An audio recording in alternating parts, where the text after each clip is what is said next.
విసిగించకపోదా? నేను పుట్టినరోజు పార్టీ కోసం ఏర్పాట్లు చేయాలి.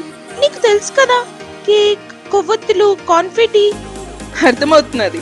ఇక్కడ ఏదో ఇంద్రధనుస్సు పేలిపోయినట్లు అనిపిస్తున్నది. పుట్టినరోజు అంటే ఆ మాత్రం ఉండాలి కదా బోధా. ఒక రోజు కోసం రాణిగా, రాజుగా లేదా గందరగోళంగా మారడానికి. నిజమే, కానీ నువ్వెప్పుడైనా ఆగి ఆలోచించావా? మన పుట్టినరోజున కేక్ ఎందుకు కోస్తాం? ఆ కొవ్వొత్తులు ఎందుకు? మన శాస్త్రాలు దీని గురించి ఏమైనా చెబుతాయా? మరియు ప్రపంచమంతా దీన్ని ఎలా జరుపుకుంటుంది? అది సార్వత్రిక చట్టం కాదా? శాస్త్రాల్లో పుట్టినరోజు గురించి కూడా ఉందా? ఈ రోజు మనం చర్చించుకోబోయేది అదే. అన్నింటికన్నా పుట్టినరోజు అంటే మొట్టమొదటి గుర్తొచ్చే వస్తువుతో మొదలెడదాం. కేకా? ఓ, ఇది తెలుసుకోవాల్సిందే. దానికి మనం కొన్ని శతాబ్దాల వెనక్కి వెళ్దాం, పురాతన ఈజిప్ట్ కి. అక్కడ ప్రజలు దేవుళ్ళకి తీపి దిబ్బరొట్టి లాంటివి అర్పించేవారు. అదే మనకి చరిత్రలో తొలి కేక్ ప్రస్తావన. అయితే అది పురాతన కాలంలో ప్రసాదమా? దాదాపు. కానీ మనం ఇప్పుడు కేక్ అని పిలిచేది పురాతన గ్రీస్ లో తయారైంది. వారు గుడ్లు, వెన్న, తేనె మరియు పులియబెట్టే పదార్థాలను జోడించారు. అది దాన్ని మరింత మృదువుగా మరియు మరింత రుచికరంగా చేసింది. అప్పుడే కేక్ నిజంగా కేక్ లాగా అనిపించడం ప్రారంభమైంది. మరి గుండ్రని ఆకారం మరియు కొవ్వొత్తుల సంగతి ఏంటి? మళ్ళీ గ్రీస్ లోకి ప్రవేశిద్దాం. వారు ప్రకృతి మరియు చంద్రుని దేవత అయిన ఆర్టెమిస్ ను పూజించేవారు. కాబట్టి వారు చంద్రుడిని సూచించడానికి ఆమెకు గుండ్రని కేకులను అర్పించేవారు మరియు చంద్రకాంతిలా ప్రకాశించేలా పైన కొవ్వొత్తులను వెలిగించేవారు. ఓ, గుండ్రని కేకులంటే చంద్రుడు మరియు కొవ్వొత్తులు చంద్రకాంతికి చిహ్నమా? ఇంకా పూర్తి కాలేదు. ఆ పొగ వారి ప్రార్థనలను స్వర్గానికి తీసుకెళ్తుందని వారు నమ్మేవారు. కొవ్వొత్తులను ఆర్పే ముందు కోరిక కోరుకోవడం అనే సంప్రదాయం అలా మొదలైంది. ఇప్పుడు అర్థమైంది. నేను సైకిల్ కావాలని కోరుకుంటే నాకు జామెట్రీ బాక్స్ ఎందుకు దొరికిందో. నా ప్రార్థన ఉన్న పొగ ట్రాఫిక్ లో ఇరుక్కున్నట్టుంది. ఇప్పుడు పురాతన రోమ్ కి వెళ్దాం. వారు ఎక్కువగా వివాహాల్లో మాత్రమే కేక్లను కట్ చేసేవారు, పిండి, తేనె మరియు నట్స్ తో తయారు చేసినవి. కానీ తర్వాత చిన్నపిల్లల పుట్టినరోజులకు కూడా కొవ్వొత్తులతో ఇవ్వడం ప్రారంభించారు. కేక్ మీద ఒక కొవ్వొత్తి ఎక్స్ట్రా కూడా పెడతారు కదా? నిజమే. పిల్లల వయసుకు ఒక అదనపు కొవ్వొత్తి జోడించి పెట్టేవారు. దీనిని జీవన వెలుగని పిలిచేవారు. రాబోయే సంవత్సరానికి ఇదొక ఆశాజనక చిహ్నం. చాలా బాగుంది. మరి జర్మన్ బేకర్లు? 15వ శతాబ్దం జర్మనీ వీటన్నిటినీ మార్చేసింది. వారు సాధారణ వేడుకల కోసం సింగిల్ లేయర్ పుట్టినరోజు కేకులను ప్రవేశపెట్టారు. అవి కేక్ వివాహాలకు మాత్రమే అనే ఆలోచనను బద్దలు కొట్టి కొత్త ట్రెండ్ సెట్ చేసింది. తర్వాత ఏం జరిగింది? వారు దీన్ని కిండర్ఫెస్ట్ అని పిలిచేవారు. పిల్లలకు తీపి బ్రెడ్ లాంటి పుట్టినరోజు కేకులను చేసేవారు. తరువాత ఇవి మరింత తీయగా, అందంగా పరిమాణం చెందాయి. కానీ ధనవంతులు మాత్రమే ఫ్యాన్సీ కేకులను కొనుగోలు చేయగలిగేవారు.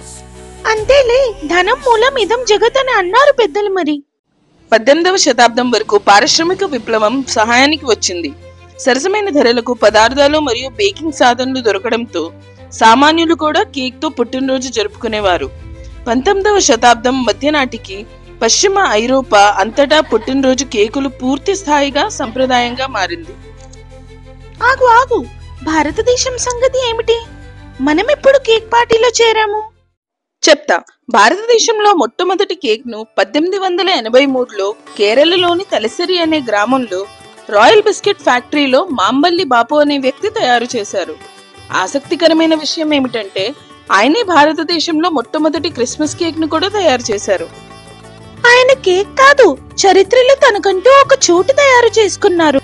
కేక్ తర్వాత అంతలా సంచలనం రేపిన విషయం కొవ్వొత్తులు ఊదే సంప్రదాయం. మళ్ళీ గ్రీకులా? కొంతవరకు. ఆర్టెమిస్సే కాదు, పైగన్స్ అగ్నికి కూడా ఆధ్యాత్మిక శక్తులున్నాయని నమ్మేవారు. వాళ్ళు పుట్టినరోజున దుష్ట శక్తులు తిరుగుతాయని భావించేవారు. కాబట్టి కుటుంబ సభ్యులు మరియు స్నేహితులు పుట్టినరోజున్న వ్యక్తిని చుట్టుముట్టి కొవ్వొత్తులను వెలిగించి బిగ్గరగా ఆనందిస్తూ ఆత్మలను తరిమికొట్టడానికి సంతోషకరమైన శబ్దాలు చేసేవారు. అలా మొదలైంది హ్యాపీ బర్త్డే అనే సాంగ్. సానుకూలత మాత్రమే ప్రతికూలతను ఓడించగలదు కదా. అయితే హ్యాపీ బర్త్డే సాంగ్ ప్రాథమికంగా దుష్ట శక్తుల మీద ప్రతిదాడా? అంతేగా. 19వ శతాబ్దం చివరి నాటికి స్విట్జర్లాండ్ వంటి ప్రదేశాలలో ప్రజలు వ్యక్తి వయస్సుకు సమానమైన కొవ్వొత్తులను వెలిగించి వాటిని ఒకేసారి ఆర్పేయడం ప్రారంభించారు. అప్పుడే కోరిక ఫలిస్తుందని నమ్మేవారు. నేటిలాగే ఇప్పుడైతే ఎన్నో కేక్ ఫ్లేవర్లు, స్పార్కిల్ కొవ్వొత్తులు, ఫౌంటైన్ శిల్పాలు మరియు అంతకంటే ఎక్కువ ఖరీదు చేసే 3 టైర్ కేకులు ఉన్నాయి. నిజమే, కానీ ఇదంతా పిండి, నిప్పు మరియు విశ్వాసంతో ప్రారంభమైంది. మరియు మధుమేహంతో ముగుస్తుంది. బోధ, మనం చాలా మాట్లాడుకున్నాం, కానీ మన శాస్త్రాలు పుట్టినరోజుల గురించి ఏం చెప్తున్నాయి? మనం కేక్ కట్ చేయాలా లేక మరేదైనా చేయాలా? అంటే నాకు ఏకాదశి, పౌర్ణమి, సంక్రాంతుల గురించి తెలుసు, కానీ పుట్టినరోజు గురించి కూడా శాస్త్రాల్లో ఉందా? ఖచ్చితంగా తత్వ. నిజానికి కొన్ని రోజులను ఎప్పుడూ విస్మరించకూడదు, నిర్లక్ష్యంగా వ్యవహరించకూడదని చెప్తారు. పుట్టినరోజు వాటిలో ఒకటి. ఇది పార్టీ పర్పస్ మరియు కేక్ గురించి మాత్రమే కాదు, రాబోయే సంవత్సరానికి మీ శక్తిని తిరిగి అమర్చడానికి ఉద్దేశించిన శక్తివంతమైన ఆచారాలతో నిండిన రోజు ఇది. సరే సరే, ముందు అదేంటో చెప్పు. స్పాయిలర్స్ కాదు, నాకు మొత్తం స్పాటు ప్రసాదం ఎక్స్పీరియన్స్ కావాలి. చెప్తా విను. సూర్యోదయానికి ముందు లేచి అభ్యంగన స్నానంతో ప్రారంభించాలి. ఇదేమి సాధారణ సబ్బు మరియు స్క్రబ్ స్నానం కాదు. ఇది తలంటు పోసుకుని ఒంటికి నూనె రాసుకుని చేసే పవిత్ర స్నానం. పెద్దలు చుట్టూ ఉంటే వారు తలకు నూనె రాసి ఆశీర్వదిస్తారు. జీవితం నుండి అలక్ష్మి, మలినాలు మరియు ప్రతికూల ప్రకంపనలు తొలగించడమే దీని ఉద్దేశం. వేదం ఆమోదించిన పుట్టినరోజు అలంకరణ అన్నమాట. అంతేగా, స్నానం తర్వాత ఇష్టదైవానికి మరియు కులదైవానికి పూజ చేయాలి. మంచి ఆరోగ్యం మరియు కుటుంబంతో భద్రతతో గడిచిన మరో జీవిత సంవత్సరానికి కృతజ్ఞతలు తెలపాలి. రాబోయే సంవత్సరంలో బలం, జ్ఞానం మరియు స్పష్టత కోసం ప్రార్థించాలి. నేనది చేశానుగా. వినాయకుడి దగ్గర ఒక దీపం వెలిగించి అతనికి ఒక కాజు కత్లి కూడా ఇచ్చాను. బాగా చేశావు. ఇప్పుడు అంతగా తెలియని ఒక అందమైన గాని ముఖ్యమైన ఆచారం గురించి చెప్తా. బెల్లం, నల్ల నువ్వులు మరియు ఆవపాలను కలపాలి.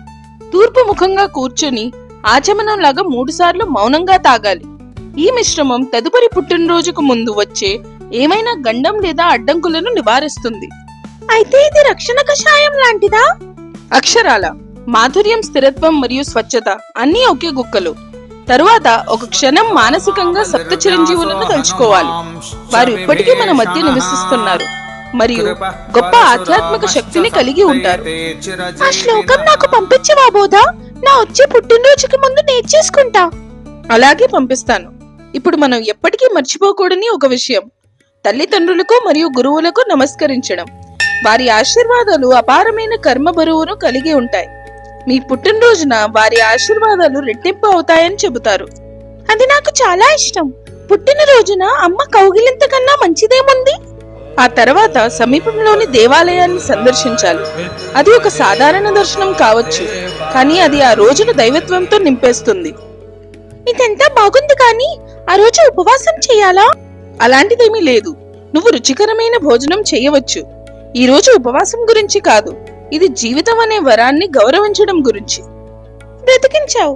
మా అమ్మ వండిన రుచికరమైన వంటలను నాకు మిస్ అవ్వాలని లేదు. శాస్త్రాలు ఒక విషయం గురించి చాలా స్పష్టంగా చెబుతున్నాయి. ఆ రోజు బ్రహ్మచర్యాన్ని పాటించాలి మరియు భూషయనం చేయాలి. ఇది స్వచ్ఛత మరియు ఆధ్యాత్మికంగా రీఛార్జ్ అయ్యే రోజు.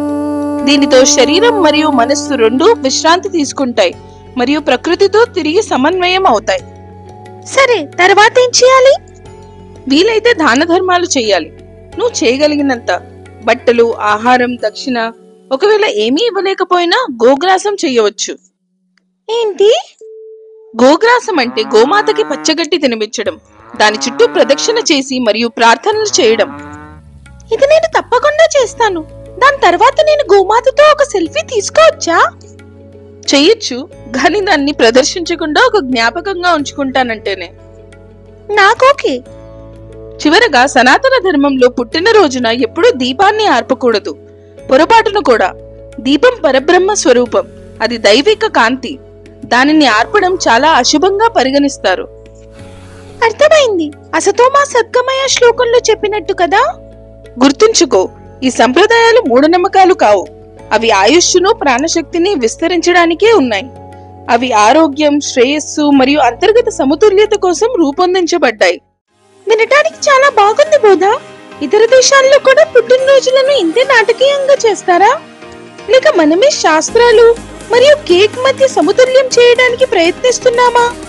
మనమే కాదు తత్వ, ప్రపంచం మొత్తం దీన్ని చిత్ర విచిత్రంగా జరుపుకుంటుంది. అవునా? నిజమా? నాకు కొంచెం ఈ విచిత్రమైన కట్టుబాట్ల గురించి చెప్తావా? సరే, ముందు జపాన్ కి వెళ్దాం. జపాన్ లో 20 ఏళ్లు నిండడం అనేది ఒక పెద్ద విషయం. అది అధికారిక యుక్త వయస్సులోకి ప్రవేశించడాన్ని సూచిస్తుంది. వారు దీన్ని సెయిజిన్ నోహి అని పిలుస్తారు. ఆ రోజు కిమోనోలు ధరిస్తారు, ప్రసంగాల కోసం సిటీ హాల్లకు వెళ్తారు, పుణ్యక్షేత్రాలు సందర్శిస్తారు మరియు ఒక రోజంతా బాధ్యతాయుతంగా ప్రవర్తిస్తారు. అయితే కేక్ స్మాషింగ్ లేదా ప్రభుత్వం ఆమోదించిన పెద్దరికం మాత్రమేనా? మాల్తాలో ఊచియా అని పిలువబడి ఒక సంప్రదాయం ఉంది. పిల్లల మొదటి పుట్టినరోజున పుస్తకం, బంతి, స్టెథోస్కోప్ మొదలైన కొన్ని వస్తువులను నేలపై ఉంచుతారు. శిశువును వస్తువుల వైపుకు పాకేలా చేస్తారు. అది వారి భవిష్యత్తును సూచిస్తుందని వాళ్ళ నమ్మకం. దీన్ని కనిపెట్టిన వారికి ఇవాళ రేపు పిల్లలు మొబైల్ ఫోన్ వైపుకి వెళ్తారని తెలియదు అనుకుంటా. స్పెయిన్ లో అప్పటి వరకు గడిచిన ప్రతి సంవత్సరానికి గుర్తుగా ఒకసారి చెవిని మెలిపెడతారు. ఏంటిది, పుట్టినరోజా లేక కుస్తీయా? డెన్మార్క్ లో పుట్టినరోజున వ్యక్తి నిద్రపోతున్నప్పుడు కుటుంబం, స్నేహితులు మరియు ప్రియమైన వారు దొంగచాటుగా గదిలోకి చొరబడి వారి మంచం చుట్టూ బహుమతులు మరియు జెండాలను ఉంచుతారు. బాగుంది కదా? అమ్మో, అయితే పడుకునే ముందు మేకప్ మరియు డ్రెస్సులు చూసుకోవాల్సి ఉంటుంది కదా? నువ్వింకా సగమే విన్నావు. నీకు 25 లేదా 30 ఏళ్ల వయస్సు ఉండి ఇంకా పెళ్లి చేసుకోకపోతే నీ స్నేహితులు నీ మీద దాల్చిని చెక్క, మిరియాల వర్షం కురిపిస్తారు. 25 years కి దాల్చిన చెక్క, 30 years కి మిరియాల, అంటే 35 ఏళ్ళకి ఏకంగా డీప్ ఫ్రై చేసేస్తారా? బ్రాజిల్లో మొదటి కేక్ ముక్కను మీరు ఎక్కువగా ఇష్టపడే వ్యక్తికి ఇస్తారు. అలాగే పిల్లల పుట్టినరోజున వారి మీద గుడ్లు మరియు పిండి కురిపిస్తారు.